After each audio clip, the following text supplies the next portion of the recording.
So mga koys, uwi na tayo. Di tayo na naman pinalad ngayon.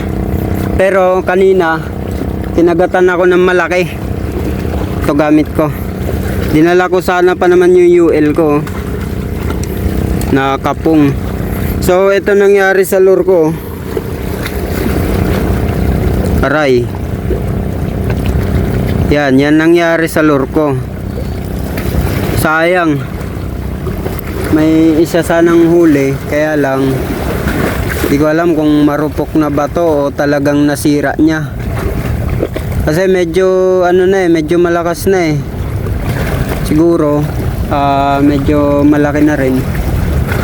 So ito nangyari sa lure ko.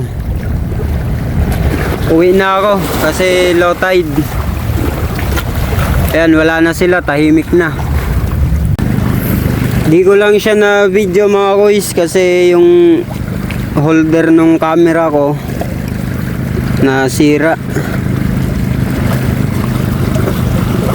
Yan, nabiyak. So hindi ko nakuhaan yung pagkawasak nito, sayang.